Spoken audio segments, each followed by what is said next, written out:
Evening all to all the triggered reds out there. Tonight we discussed Darren Till sliding into our DMs after giving him some abuse over the police incident, Liverpool's recent form and the Burnley situation, what's happened to Trent Alexander Arnold, and we also discuss some mixed martial arts. Hope you enjoy.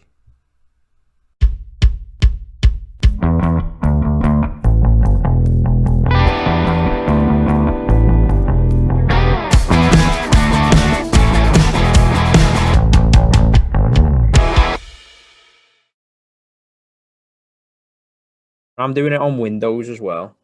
How are we, lads? Not bad. Can't complain. What do you want to do then with today's one? Are we literally just going to dissect the game? I want all the trolls to come at us and be like, are these the voices behind it? People are starting to talk the same way as us. I'm not asked what people are saying. If they are. Yeah, I don't know. Carragher must have been listening. Well, it's just typical, isn't it? Like, how long have we been talking now about the form of Firmino and his demise from what he was doing? Carragher said it on Sky Sports, and then he said it on Thingio last night. It's been 10 months. What? Just looking at the names there. Big section.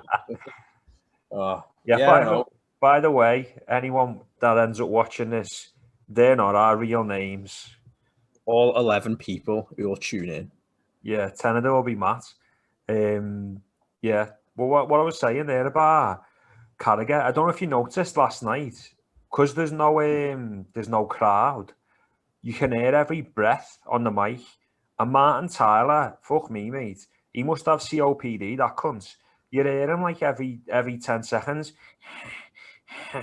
like fucking breathing down the camera. But listen, every time Trent give away a pass, you could hear Carragher sighing. Oh, yeah. You could hear him, like, physically going, like, it was plain to see last night. He still gets his head up a lot, though, and, like, still gives it away, doesn't he? Yeah. Oh, Trentus. Like, he does. That's always one that's baffled me with pros. Even when they get their head up and they've got time, they still give it away. I don't know. Guardiola said it's his pet peeve, didn't he? Which you can believe, like the tiki-taka to Johan Cruyff. So no, 100%. I don't think there's any excuse, is there? I was just looking last night at Trent's stats, and I'll pull them up in a minute as we progress in the conversation. But his crossing accuracy is fucking low, you know. Like, it doesn't make for good reading. And I'm not talking this season, like, I'm talking overall. 18 crosses last night, didn't find a man once. He kept overhitting it as well. They were going really deep. Like, some of his crosses were landing towards the edge of the box, the other side. Yeah. And there was no one, like, it's not like there was a late runner coming in anyway. I don't know with us at the minute, like, the form's like what? Is it 2 losses and 3 draws in 5 games? Yeah, West Brom, Southampton and yesterday. And 3 draws, isn't it? Aside from that. Have we had worse form than that in our lives as watching Liverpool fans? I think they said the last time we hit this form was 2006. So, yeah. I think they were saying, though, the last time we didn't score in 3 games was the year we won the Champions League. But we haven't scored in 4 now. Yeah. We might end up winning that again. Who knows? I don't know. The pessimist in me thinks our best chance of anything is the FA Cup. I don't think we've got... If we go for a real run in the Champions League, we'll end up finishing about 6th in the Prem, because he'll have to sacrifice Premier League games to have the squad fit for that. And I don't know. Just don't think you can go out with such a whimper in your first defence of the league. Do you know what I mean? No, you are right. I wonder if we end up not winning it, which is likely. I think a lot of people won't be that bothered just because it's the team that won it last year anyway. Give them a breather sort of thing. Yeah. Rather than, I don't know. It's just more the fashion we won it in, the dominance, and then it's just the complete we've reneged completely in the space of. I wouldn't say we've reneged completely. It's just that everyone's comparing the points tally, aren't they? Oh, they were this many points ahead last year, but at the end of the day, that means fuck all. Like, it doesn't really mean anything in a way, does it? It's just the fact that we have dipped off means that others are able now to actually go and win the league. But yeah, it's just 7 points behind City, aren't we? Assuming they win their game in hand, which they will, most likely. So you're asking for them to have a blip and us to be perfect, more or less. I think someone said on Sky, if results don't go our way before we next kick a ball, we could be 7th in the league, which is quite daunting when you think about it, especially with the running that we've got. But apparently De Bruyne and Vardy are both out, aren't they? For up to 6 weeks. De Bruyne's out for 6 weeks, yeah. And what I was thinking there, it's just that's the way the Premier League is a lot of the times, except not with injuries, with the points, just going back to the points. With the exception of last year, you're always 2 wins away from relegation if you're a mid-table team, 2 losses away, I mean. And it's the same with us. Like, we could just win 2 again and we're back in the thick of it. So, I don't know. I wouldn't say it's panic stations, believe it or not. But I can't really see us having a title push at the same time. I think if we were to lose another 2, though, and then we are actually out the top 4, then it'll be arses are going then. I think it's not so much even the losses, though. It's the draws. Everton have lost more games than us. But if they win their next 2, they're above us. So it isn't so much the losses. If you look at Klopp's record as well, overall at Dortmund, at us, not so much Mainz, but he doesn't lose a lot of games. He draws a lot of games because his teams are really hard to beat. But our teams at the minute, they're just predictable to play against. It's so easy, isn't it? And I know we're going to have a little look at some formation stuff in a bit. I can pull that up whenever, really, and we can have a look at kind of how the team set up and what the main issues were for us. But I think the fact that we've got United coming up next, it's probably the perfect time, isn't it, really, to play them? Like, what have we got to lose, you know what I mean? No, you are right. I think we've been predictable for about 18 months, though. It's just that we've been so difficult to stop. Yeah. And now teams can actually stop us. Yeah, it's alarming the rate in which you said it yourself, the rate in which teams score against us with the lack of possession that they have. Yeah. And granted, that was a penalty that they got yesterday. Yeah. But who else got a pen? Was it Fulham or Brighton? It was Brighton, wasn't it? When Andy both did. That lad. Yeah, but the Fulham one missed, didn't it? Yeah. But it's just crazy how much we dominate. At one point for 10 minutes, we had 90% of the ball and they had 10. Yeah, that is one thing I said to you the other week. For the amount of possession we have on average, at the very minimum, it must be 75% on average per game. So teams are only having 25% possession, 20%, and still nicking points off us. It's like, I mean, you've got to look at that holistically and be like, for that possession we have, we should be scoring about 2 goals per game. We should have scored last night. Some things you can't measure, like. It's all well and good now, like breaking it down, what should happen and what shouldn't. But it's all ifs and buts. But if Origi scores, then you know. And to be honest, I thought it was actually a good finish. It was just a bit too emphatic, if anything. Yeah, I mean the confidence to strike it like that is impressive. I think watching the early stages of the game, I don't actually think he played bad. Like, he was taking players on and getting shots off from the edge of the box. And that's what we haven't had with the front 3, isn't it, in however long. Granted, the shots were right down the throat, and it's easy to say. But if one of them goes in, like, rasps into the net, you're saying what a good performance he's had. And I suppose when you're a striker or an offensive player, they're the margins which you're measured on. Yeah. I put the He team probably had- there. Go ahead, sorry.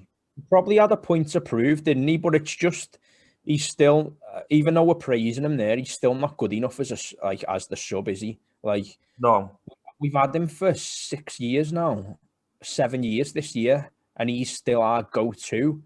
Like, he'll go down as in folklore, won't he? For the big goals he's done, but that's it. Like, if Origi was at Everton, he'd be an Everton legend based on what he's done for us, and Rightly so in some respects. no, he still is. He still does have legendary status for us, but do you know what I'm saying though, with the comparisons to like some of their old players like Andy Gray, where they've only had a year, for example? A bit different, but The only one we've had like that is John Aldridge. who was the other one as well? David Fairclough. He was the super sub, weren't he, sort of thing? But He was there for years though. Like Holdo was at the club like 18 months, weren't he? Yeah, 2 years. What I was going to say to you, with the team there, when the team set up, I thought it was going to be like this, but it was more so with Shaq there, wasn't it? In the midfield three, like out to the left with Genie, cutting in onto his left, and he kept crossing balls in. But that's how the team's shaped up last night, isn't it? Yeah, one of the best moments in that from that position Wijnaldum had was when he drove down from the left down the centre, laid it off for Salah, but Salah didn't go far post. And if Salah would have buried that would have been one of the best assists of the season. Well, I said to you on the group last night, didn't I? Great run. Forgot he was on the pitch. Yeah. Literally, that's all he done the whole game. Yeah. Oh, I know that.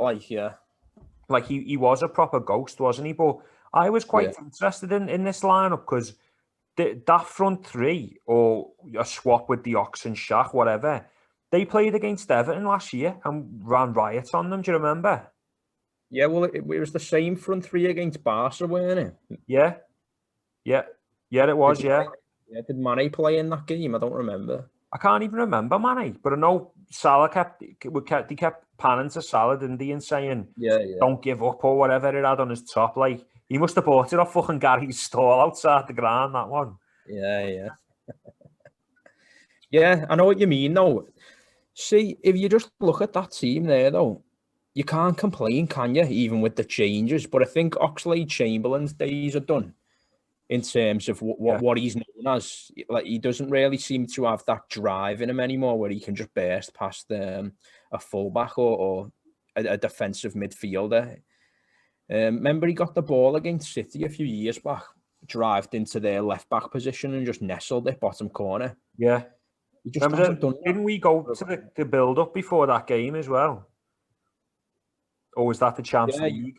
Yeah, it's the same. Oh no, that was the 4-3 one in the league. But yeah, he scored against them in the Champions League when we bottled the coach. Well, you did. Like, I just stood there. I didn't bottle the coach. A fucking can bounced off the window and nearly pinged me in the head. You were terrified. Nah, me and Matt were like enjoying it. Like, wow, this is incredible. This is crazy. And you just had that brown paper bag and we're just breathing it out of the bag. You were shook, lad. Don't even lie. What was doing my head in last night was like, with Trent, you know how I feel about him at the minute. He just got into this position. Their shape was literally like that. Like, they literally had 5 men on the fucking edge of the box like this. And honest to God, all we did, we had 1 man there and fucking 1 man there. And Trent will get here. He wouldn't even get down here. He'd get there. And literally all he was doing was this. He did that 18 times, lad. If you get that ball there and you put that ball in that box 18 times and you don't find any men, I couldn't get over the fact that he'd get the ball there. He wouldn't drive there and create space for his mate to cut in and do something. He would literally get the ball, lazily stop, and just open up his body and try and deliver passes like this. And you just think to yourself, what are we going to do with that? There's 2 fucking men in a box against 5 behemoths. And he was just insistent on crossing it in. I couldn't fucking get over it.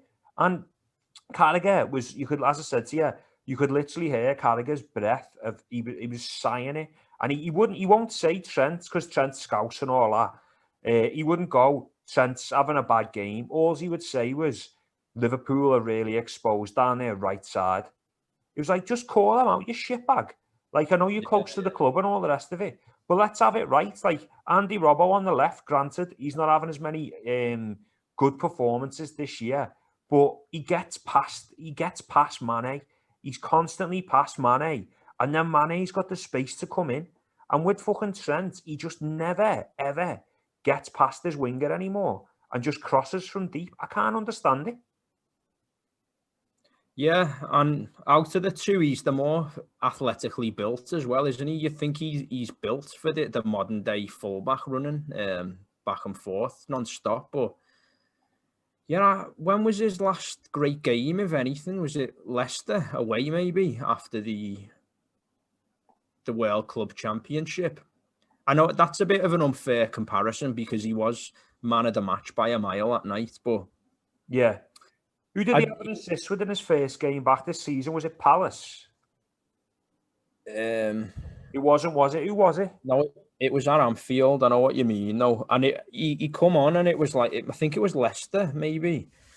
He come on and it was like he put this delicious ball in, and yeah, that's what we'd been missing when he come back. You were like, oh yeah, I remember that now, sort of thing. But yeah, he's just tailed off again, and a few people have blamed COVID, haven't they? But as we said on the last episode, the attention to detail the fitness staff put on them players, there's no way he isn't 100% fit. Well, not 100% because everyone plays with niggles here and there, don't they? But yeah, there's no way he's incapable of playing. I just seen a lot of comments and on online forums saying, oh, don't forget he's had COVID and all that. And well, so is Thiago and Mane and all that, you know what I mean? And like, with Klopp, look at the Thiago situation, he would not rush him back. Like, if they're not fit, they don't play. Even Matip, like the other day, Matip wasn't going to play last night if Henderson. Yeah, I believe so. Yeah. Henderson was going to slot in at centre half, but I don't know whether, like, you can't go out and panic buy and go, oh, we need a player, because a player's not going to fix the issues at the club at the minute. You're right. Other than Fabinho and Alisson, they're all playing shit. Yeah. Well, defence isn't the issue, is it? A lot of the stuff's we need to go out and buy a centre-back. We do for cover. But I know we conceded last night, but defence isn't the issue. Chances are still getting created, although not that many, one-on-one. But I wouldn't say...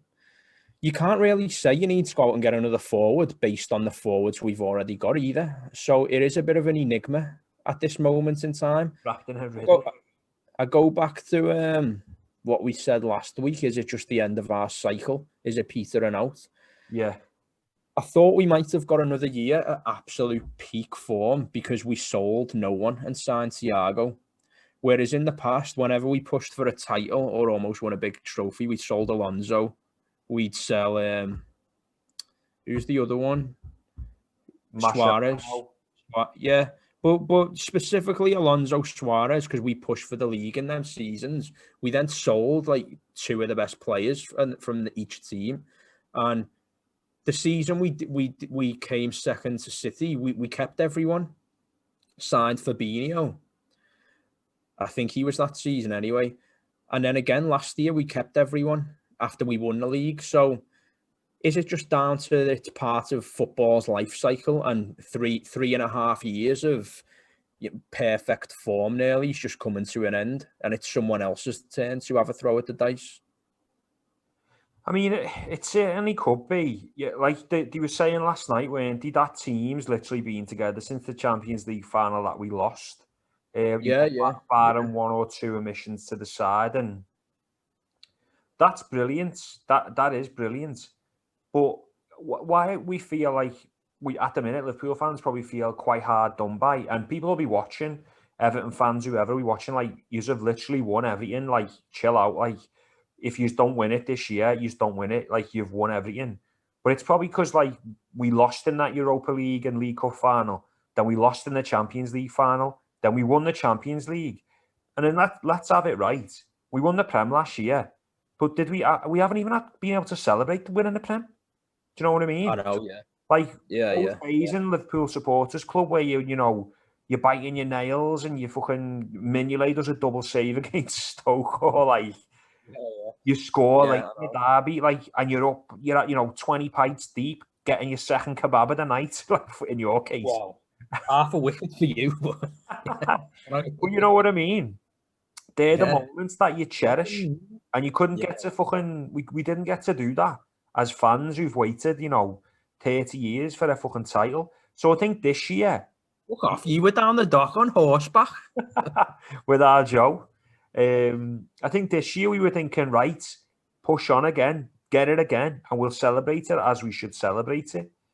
But it just looks like it's not going to happen really this year. No, well, it's not, like I say again, it's not a massive points difference. How many seasons would there have been where we'd have gone, you know what, I'd take being 7 points behind first place. I'm just assuming City are winning that game in hand, by the way.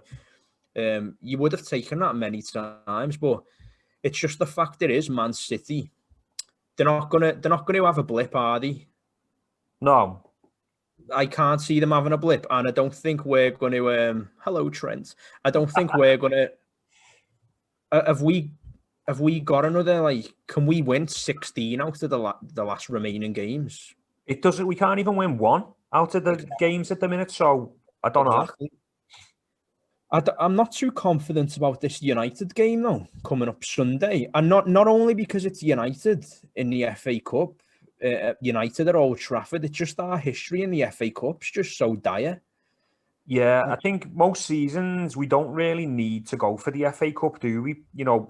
Per se. And I suppose the lineup we put out against Villa Youth should show that really, shouldn't it? Because he did put out a strong team. Now, United might be inclined to rest a couple of players in that game. As retarded as that sounds, they're on top of the league. Do you know what I mean? Like they win there. Doesn't sound retarded at all, but United, Old Trafford, Liverpool, you're not going to rest players. But for them, they might actually go, you know what? We will give fucking Bruno a rest unless we get a pen, or we will do this, or we will do that. So I'm worried, but at the same time, it's the perfect game to bounce back. I know I've just pulled up the Trent image there. It seems crazy to me that he's only had 110 appearances in the league, because these are Premier League statistics from the Premier League website, and it obviously feels like he's been around a lot longer, doesn't it? But for all his assists that we go on about, he's had 28 assists and 6 goals in the Premier League, and that's his amount of crosses he's attempted is 827, 22% accuracy. Which, it's hard to make a cross accurate because you're literally putting in a box and it's potluck if you're going to win it or not, isn't it? But I did feel that was pretty low. And the pass accuracy as well, for somebody after time, if you look at most touches for Liverpool players, it's Trent, Robbo or Verge. Obviously, Verge isn't playing at the minute. Thiago might be up there in the games that he's played now. But 80% accuracy is quite poor as well, isn't it? Do you think? Are there that many passes? You've got to think about the type of passes that he's passing. They're not in tight spaces, are they?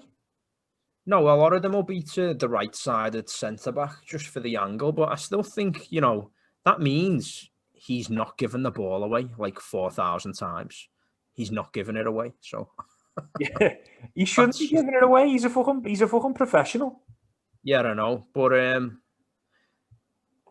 with the crossing accuracy there, it'd be interesting to see what the average is though for fullbacks who get up and down.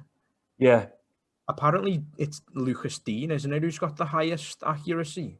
It's not like I know that for a fact, but I've just heard most of his crosses get on the end of someone in the box, but. But not to cast shadow on Luca Dean, But look who's in the box for him, lad. Fucking best leap in Europe, would you say? Oh, at the minute, yeah. BCL. Like, Trent's in the box to a gang of fucking midgets. I know. But it's only this season, isn't it, where they've started to utilise Calvert-Lewin, whereas last year it was... He scored 14 last season, though, in the Prem. Oh, he just seems to be more of an outlier this year. You know what? I think it's because he's won them games, though. He's scored and it's 1-0. So you notice it more. Maybe that's what it is. You know what's strange, though? Salah hasn't scored in 5. He's still top scorer in the league. I know, yeah. I know. That's why it's hard to ever throw shade on him, really. Yeah, that's testament to how good Salah is, and maybe the rest of the strikers should be doing a bit better. But fucking hell, yeah, everyone's giving breaks though, aren't they, to people because of the type of season it is. I suppose you'd have to play in it to know what it physically feels like. Carragher's adamant that they're all going to be slightly unfitter than they are, but then Neville's adamant of the opposite, where he's like, hang on, I've never known a break like this. Yeah, I mean, everyone's had to go through the same breaks though, haven't they? And the same lack of pre-season and all that. So, you know, Man City got to the latter stages of the Champions League. So in theory, they should be the most tired. We got knocked out pretty early, so I don't buy that. You know, the professional athletes, they get the training 3 to 5 times a week. I know there's a lot of games and a lot of rigorous games. I just don't know what the situation is with us because we get so many muscle injuries. And if you cast your mind back to when Jotzi got injured, that game was done. We didn't need to play. Oh, the group was done, no way, innit? Not even the game, yeah. He was done. He didn't have to play, and he's been injured since. Yeah, just to clarify on that, it was Neville was saying these teams and these players should be at the very fittest due to the break we've had. That's what Neville was saying. But how do you know who's right there? If you're not playing it, you're not on that schedule. You don't really know, do you? But yeah, Jota, I said that, like the Mitian game. Why not just play 11 children? Literally 11 children. Like, you didn't have to play anyone, but why is that in football? It's all done.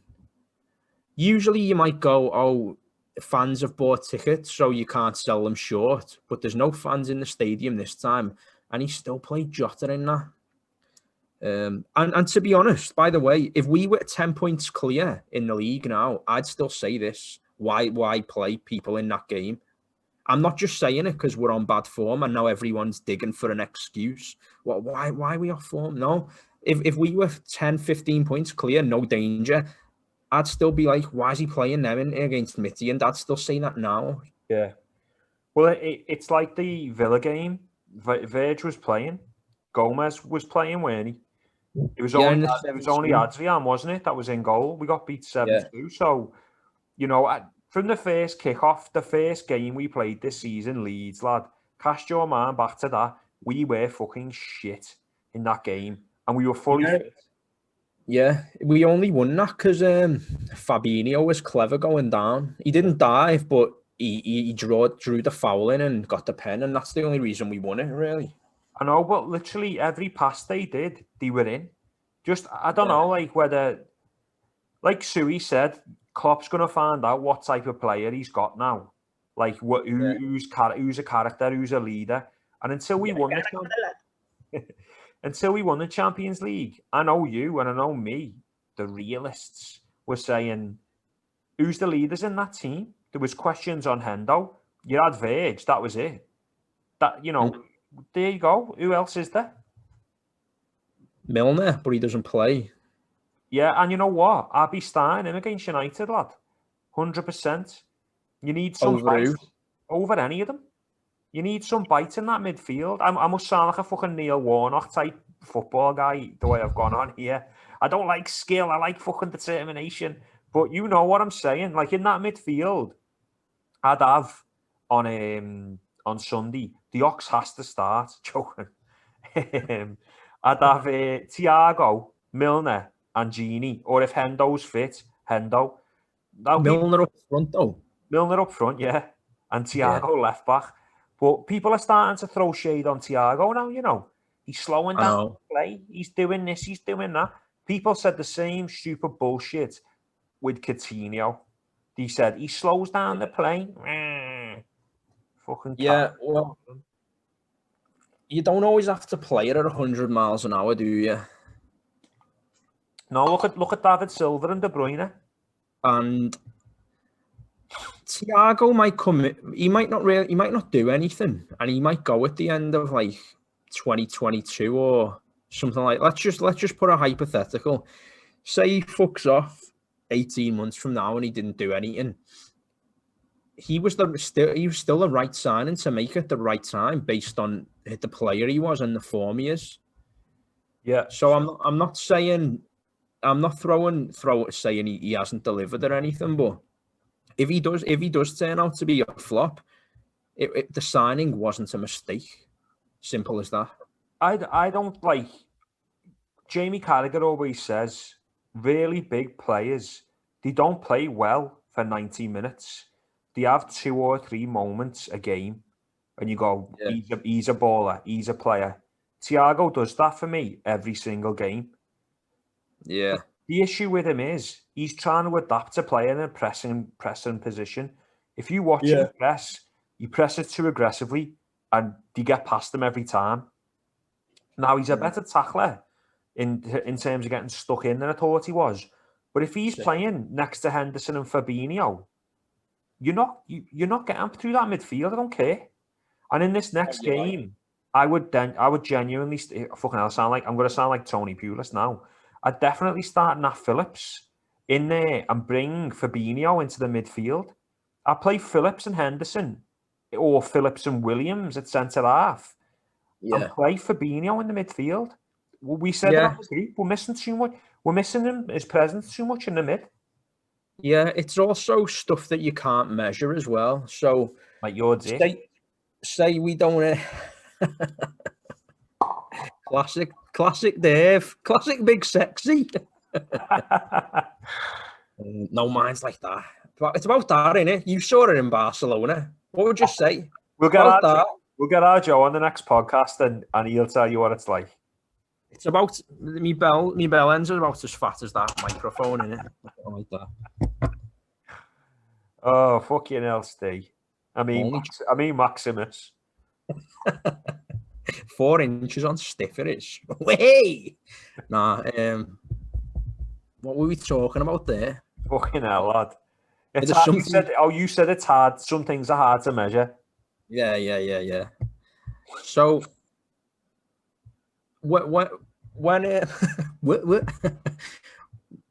when people are going, as soon as you get Henderson back in the midfield, all that, they're correct, like.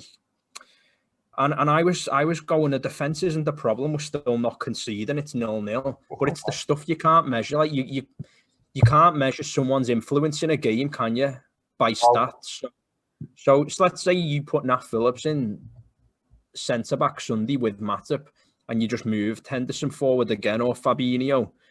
The whole style of play might be different just because of that. Just because midfielders are playing back in midfield, and no matter how good Fabinho has been at centre back, it's just like I say, the stuff you can't analyse, that you don't really know what the difference is. And exactly where he wins the ball back up the pitch, as opposed to where, say, fuck off, cat, we're live. But shag that later. Or like where he wins the ball back on the pitch to where, say, Jones wins the ball back on the pitch, it's different. And his range of passing and his reading of the game is totally on a different level. He's the best hold midfielder on the planet. There's no one close to him, in my opinion. No, not right now. Not for the past year. But what he can do, you know, if he was in, imagine he played for like City or who needs him right now is Barca. Teams like that. If he played for like a Bayern or a City, they'd be unstoppable because they've got such amazing footballers. Like Liverpool players, they're great, but they're not the best footballers, are they? Like the workhorses, the cogs in. Yeah. And I've always said it with our teams. we're like an F1 car, and when all the pistons are firing away together, we're nigh on, we're nigh on unstoppable. But when one of the pistons go, we're just not as effective. The machine just doesn't churn out the same output as it does when they're all firing. Well, it's the old analogy in it, square pegs in round holes. Have we even screwdrivers and flatheads? We were saying that the other week. Oh yeah, you said you were going to say that on one of these pods, didn't you? I'll say it when it's Oh, Stoke just nearly went up 1-1 against Watford. I'll say it when it's time. Too controversial, isn't it? Yeah. Speaking of controversy, shout out to our good friend Darren Till for slipping into our DMs on the Triggered Reds Instagram page. Much appreciated, Darren. Thanks, Daz. Even though we were given. If anyone's watched Tilly, you threatened us, didn't you? He's changed his name to Karen Till because he's been a moaning cunt, isn't he? And he was messaging about he was putting in videos about the plod. And Let's spare a thought to all them nice Karens out there. Peace out, Karen. And I messaged saying my the ones who are sound though. What? Yeah. The ones who are sound. Oh yeah. Just saying, there's actually some sound. Sorry for interrupting your story. There's actually probably some dead nice Karens out there. I don't know any nice Karens. Like your ma's a nice Karen. Your ma's a good goose, but that's a different story. But yeah, long story short, Tilly direct messaged us on the gram anyway. So respect, Tilly. Respect. Yeah. And we've also had dialogue with Marvin Herbert. Oh yeah, the Herb, good Scouser, was born over the road from where I live. Steve does a great impression. Bromborough. Steve does a great impression. Born in the Wirral. But we'll do that another time because we'll end up having fucking Till and Herbert wanting to have us dead. Oh, lad, imagine it. That'd be easy for us. Them two. Fucking hell. Oh, Steve, let's have it. I'll just sprint the other way. Yeah, it'd be funny that. I don't know then. I don't know what you think predictions-wise for Saturday. Do you think he's going to keep the same formation? Because I know you're quite keen on a diamond, aren't you, if you want to go into some detail on that? 6-0 United. Get your stats board up. The stats board up, yeah. Yeah. You won't get this on Sky Sports. Fucking eat your heart out. Sorry. What website is it? I'll give them a shout out. Tactical Board Online. It's called. It's free to use, guys. If you're interested. What do you want me to do? I can put the first team in if you want. There they are on the left hand side. Can you see? Yeah. Yeah. No, just leave it like that for now. Put it to 2 strikers, Mane and Origi.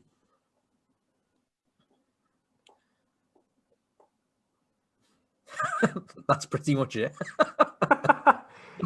with that lineup, who would you want in the mid? Just do. It doesn't you don't have to put the exact players in, but I think at the minute, because we're struggling being a bit penetrative centrally, it might be worth just doing a diamond and going narrower. The fullbacks still have more space to go on. And yeah, play with 2 strikers again. Just be a bit more direct, because I just think we're just getting a bit predictable with the 4-3-3 and the overlapping fullbacks. And like you said, one of them is not even overlapping anymore.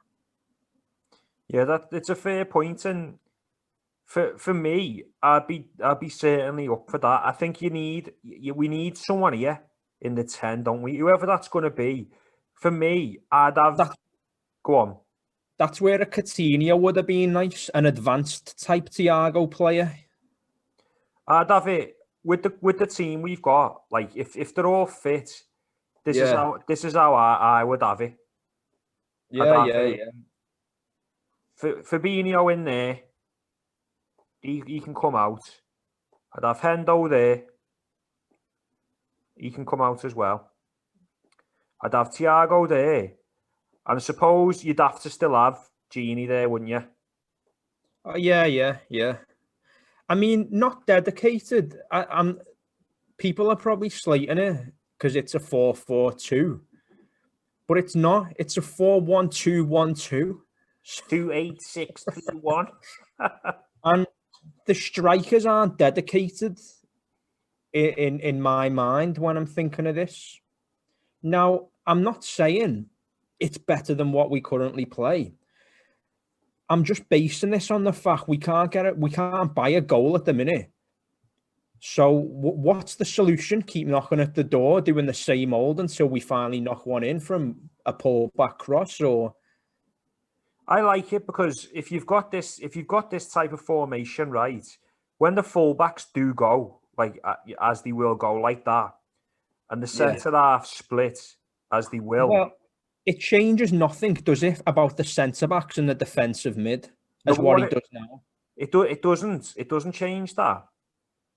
But what it does do is it has this person here that can get up there with the strikers. Do you know what I mean? So what we're missing now is this guy doing passes here. We're missing this. At the minute, when this happens, this is how we are. We're like this. And then all he's doing is that. Do you know what I mean?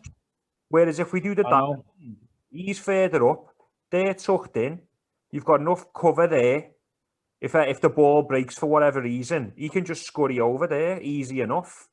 It's more of a solid formation, and you're getting that extra man in and around the box. And that could be Firmino, Jota, Shaq, Thiago. It could be any of them. I just think we should go for something different than our usual 4-3-3 at the minute. Definitely. I mean, you can't change the personnel, can you? So try changing the tactics. And I think it's arrogant that we don't. We just think, excuse me, teams are going to bend to our will. But they're on to us now. It's too easy to defend.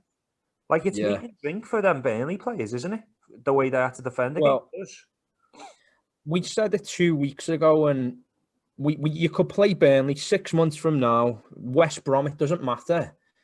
You know how they're going to set up. Do you know what I mean? So, and that's another thing I don't buy when people go like, why are they playing football like that? It's like, well, what do you expect? They've got a net spend of 5 million since they've been in the league. Are they supposed to come to Liverpool and fight fire with fire?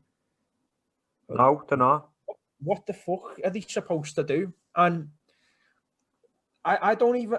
when I was a bit younger, I'd be like, fucking hell, 26 shots. We've had 26 shots and they've had 5. They've won. We well deserve to win. But now, in my older age, I think... Well, no, because 50 guys, he's just like Benjamin Button, though. I just think they've come here to soak up pressure on purpose, and their game plan has won them the match. So, credit Burnley last night. You deserve the win, in my opinion. And just because, look, if Origi scores, it's a different game. We probably win 3-0. But look at them chances, though. I'm sick of hearing things like 75% of the ball, 24 attempts. How many of them attempts are genuine attempts? Do you know what I mean? They're not. It was about 4, weren't there? The Firmino flash, the Salah shot, and that were 2 maybe. I can't think of another one where I was like, whoa, sorry, Trent cut in on his left, and it's a low one near post. Yeah, and, you know, you're asking to beat Nick Pope as well, who's one of the best goalies in the league. How on God's green planet is Pickford above him? See what Tom Heaton said? He was like, I don't know why Popey's not England number 1. Maybe it's the way Burnley play compared to how England play. England like to play a bit with the ball, and Pickford shit with the ball anyway. I can't say I watch him. Fucking surely, like, RJ will be like, oh no, lad, he's boss and all that, but he doesn't stand out to me as a goalkeeper who's great with the ball at his feet. He's good at kicking. He can kick the ball far. But when you've got an arse and legs on you like a hippopotamus, you should be able to kick the ball far. He's got the arms. That's a nice thing to say about yourself, is it? He's got the arms. He's got the arms of a fucking Tyrannosaurus Rex, though, hasn't he? I don't know. He is shit, mate. Like Everton, if Everton want to push on, I said it last time. Teams aren't having great seasons. We're having a bad season, but well, an average season, if you like. But if Everton want to kick on, they need a decent fucking goalie between the sticks. And they spent, what, £500 million on, what, 70% of them players haven't worked out, have they? Go and buy a fucking keeper. Like, look at Chelsea. They spent fat dough on, fucking hell, what's his name again? Biaga or whatever. Oh, yeah, the Spaniard. Yeah, hey, Spaniard. That goes in my name, doesn't it? It does, yeah. And, I was a Spaniard in that film, wasn't I? Yeah, it was, yeah. Yeah. I'm getting a drink right there. Oh, for fuck's sake. Go get a drink while we're live. What the fuck? What a bell end. Well, anyway, I'm watching Stoke and Watford. It's 0-0 at half time. Can't say it's been a good game or anything like that, but what can you do? Back, aren't I? That was quick. These got them free. This company called Beer 52. I got a free code. I've got to cancel it though, or they'll charge me a subscription fee. So it's all IPAs, and I had one before, which was milkshake flavoured. Do you remember when, for like 6 years, when you were talking about IPAs, you used to keep calling them IPAs? I didn't. The kids used to go, oh, I'm dying for an IPA. And I go, what are you on about, lad? Oh, yeah. Let's try what this one's like. I'm going to have to go and get another Moretti in a minute, so you'll have to entertain yourself. And the 7. It's orange, that. Nice, yeah. Yeah. Just a bit disappointed he came in a can. You know what I'm like? Out of the bottle, innit? Yeah, beer in the bottle and bottle up the arse. You know what I'm like, lad? Up your arse sideways. What are you saying about United then? You think it's going to be a win, or can you not even decide? I think they'll knock us out the FA Cup 2-1. Hey, I hope so. This is actually trigger dreads for Man United, not Liverpool.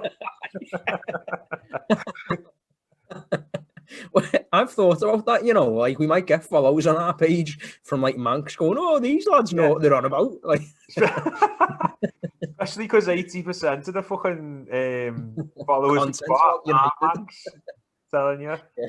I put a few videos up on the page last week about it's like when United were, you know, playing City and famous moments like Michael Owen and that.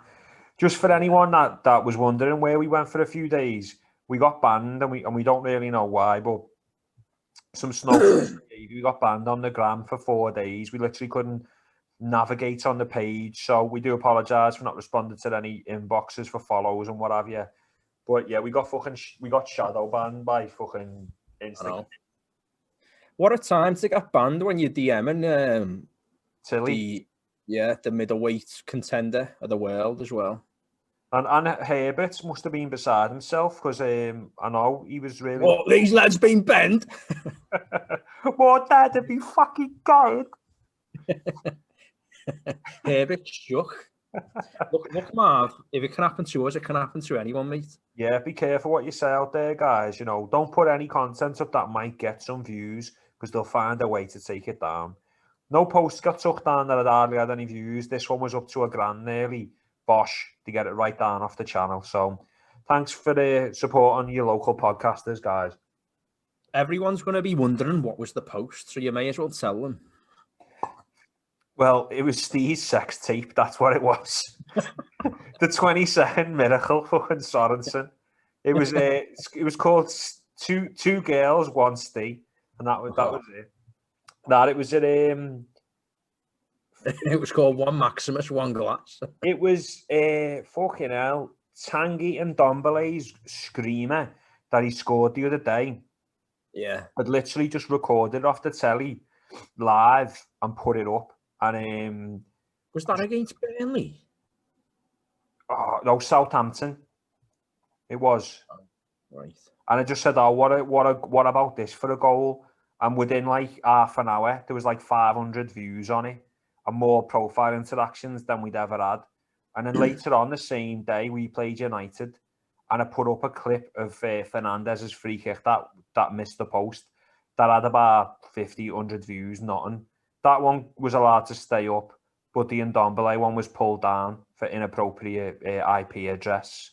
So it just goes to show, if you have clips that don't get fuck all, you stay up. But when you're going viral out there and you got Tilly inboxing you, they don't want to know, do they? So entertain yourself, Steve. What? Oh yeah, I will.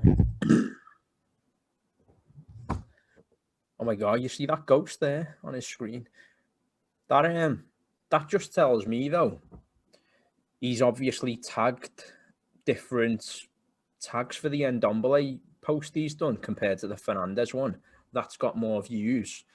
So some individual has seen that and reported it, whereas the same individual may not have seen the Fernandez one yet.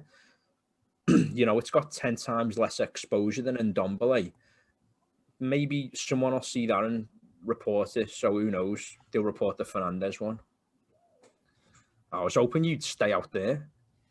He is the nerd of the group, in case you didn't know. He knows his shit about shit. He's into the dark web in a huge way. Huge way. Well, I know who I'll be getting calls off Monday once this goes up.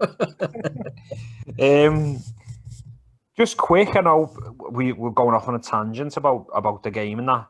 Liverpool, it is what it is, whatever. What are you talking about, McGregor? Are you going to get to watch it, or...? I would have watched it if it was Abu Dhabi time, but they've put it at like 4 a.m. for the fucking Americans again. Have you seen it? Have you seen the shape he's in, by the way? I don't think he's ever looked more muscular. He looks fucking great at the minute. Yeah. It was I can't remember his name, but UFC fans all know him. He's this analyst called Robin Black or something. He's always on the UFC channel, but not anymore. And years ago, he was like, Connor's got the perfect physique for moving up weight and cutting weight. Because he's not really ripped, is he? Or doesn't have like heavy muscle density. So he just bounces between them weights like it's natural. Whereas a lot of other fighters struggle with making weight and all that jazz.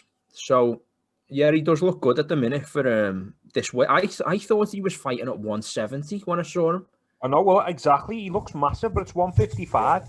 He said about because obviously Coconut Bombs has just had a great performance, hasn't he? So he said he would consider having a rematch with Holloway, but it would 100% be at 155. And that division at the minute's great, but we all know Khabib's on the way back. I don't know if you've seen the interview with the Scouse fella from BT and Khabib's cousin the other day. Didn't watch it, but I don't mind that Scouse fella and the monk. Yeah, the two of them are quite sound. Well, my washing machine's gonna go. I'll have to turn it off. For fuck's sake. You can't get the staff, can you? Yeah, he's getting fucking sacked. I'm gonna bring someone else on next week. Honest to God.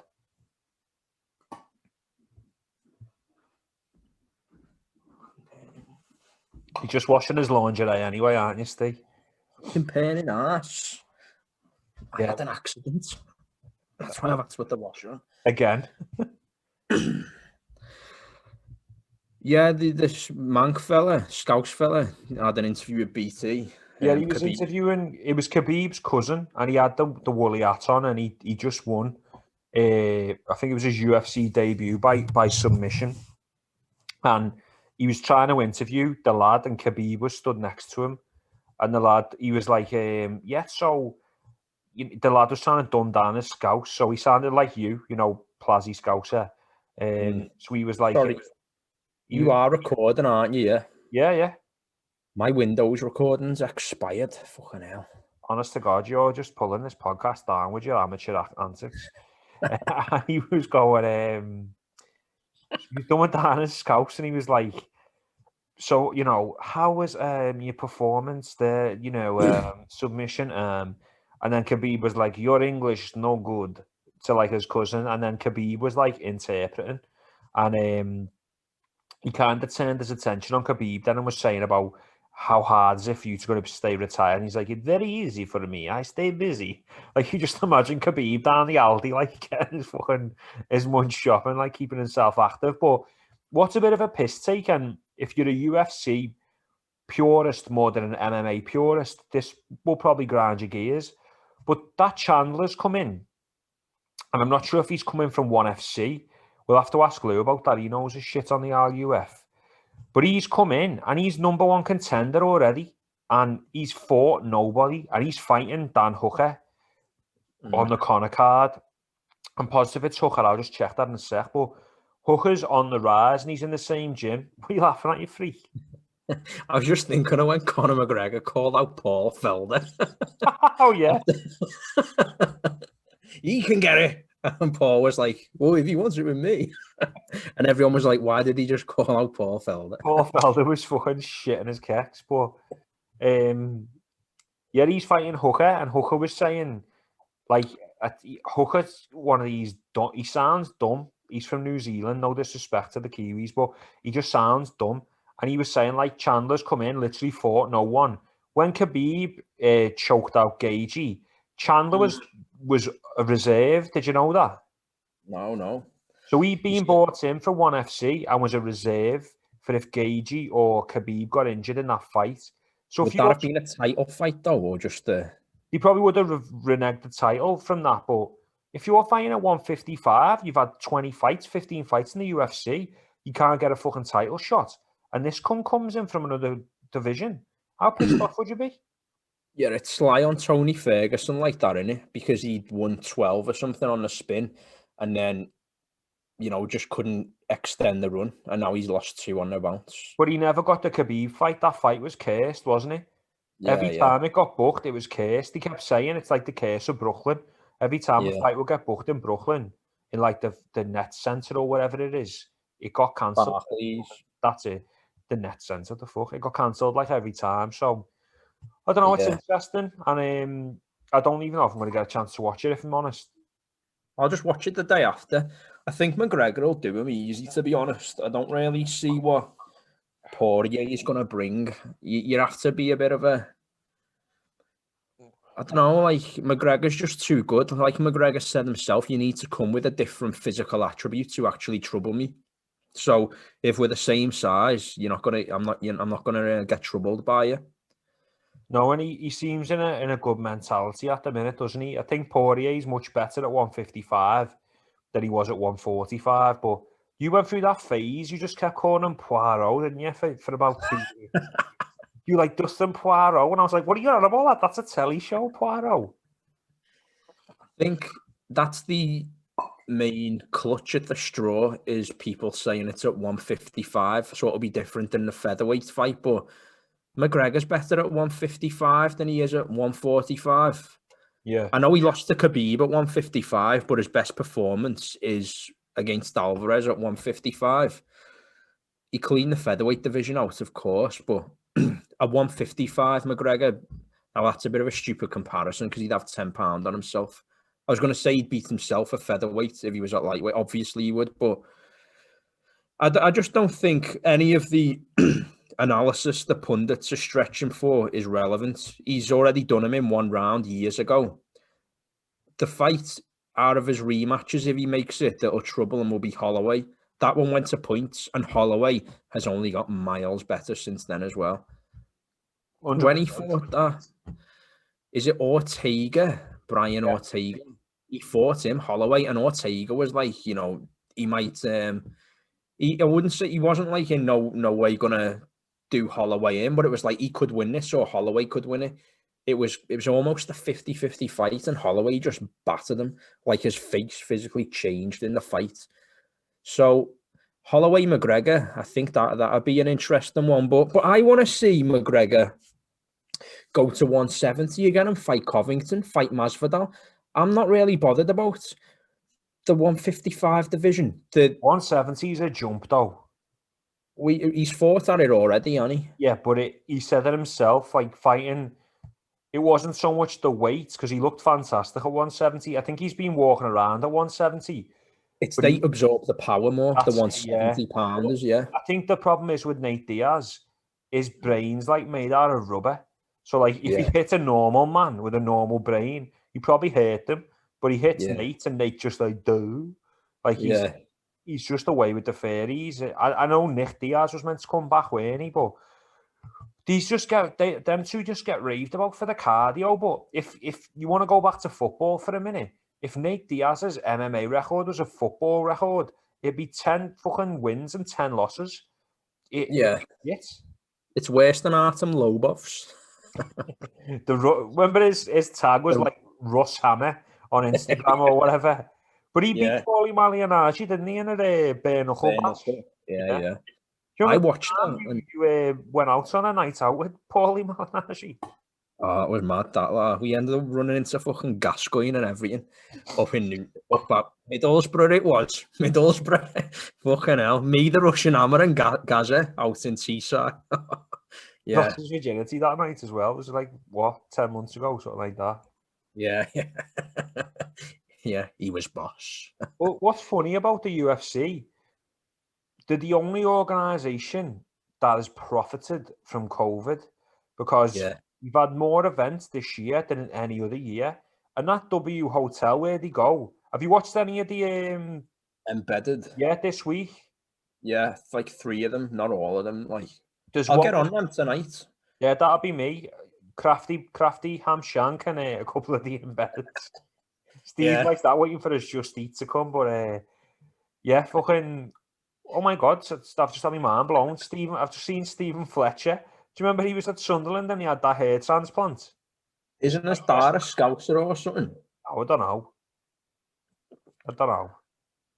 Why do I think Stephen Fletcher's like linked to Liverpool, the city? Do you want to hear a fact which I found out yesterday? Go on, I'll probably know it anyway. You will not know this. Do you remember a striker called Asamoah Gyan? Yes. Yeah, Ghanaian kid. Yes. Played for Sunderland. Yes. Steve, only joking. Liverpool tried to sign him, right?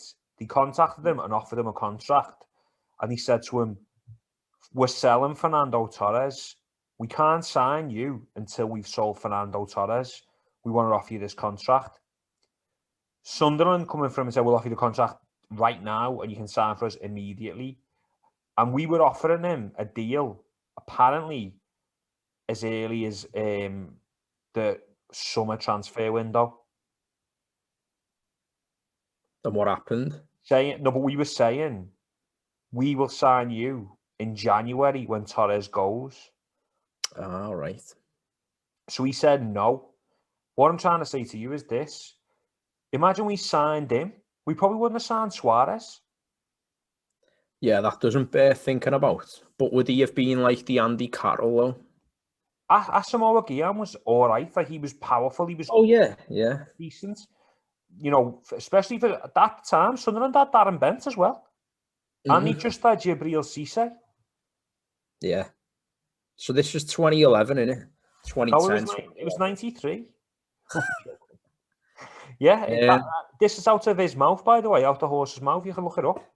Yeah, back then, no.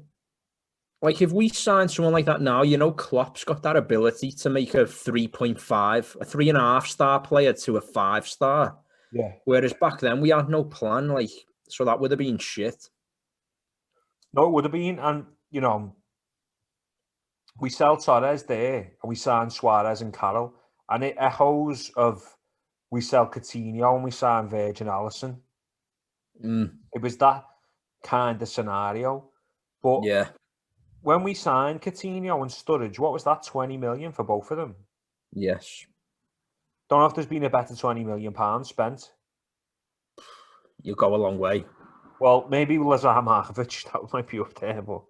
Stuart Downing. Stu, yeah, Jesus Christ. Someone said to me today in work, like, the way we're playing at the minute is like how we play with Downing. Right, the ball's in the box, that's my job done. You know, ping, that's what I'm getting paid to do type thing. So, I don't know. It's a bit of a mad one. I do, to get back to the footy, I do think we will. I think we're going to beat United. I put a bet on last night, 4-0, Burnley. Joking. 4-0 was against Burnley. And I did 2-0 Liverpool, Mane first goal, and it was a price boost at 28-1. What you put on that, like 50p or something? High risk. I put £5 on the 4-0, £2 on the 28-1. Well, that's the last of your Christmas money now, isn't it? Gone. Yeah, that's true. Bastard. How long have we been going now? Doesn't say on Zoom, fucking hell. So professional.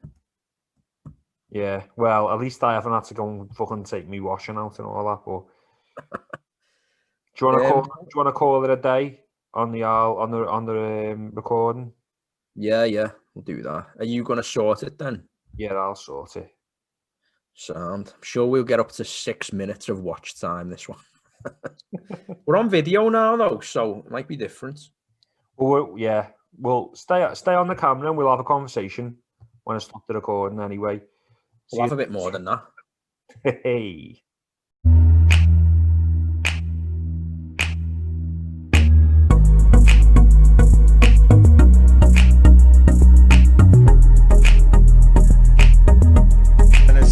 There are always a couple of people who can tell you, yeah, but you didn't win. So now, let's talk about six, baby. Let's talk about you and me. Let's talk about all the good things and the bad things that may be.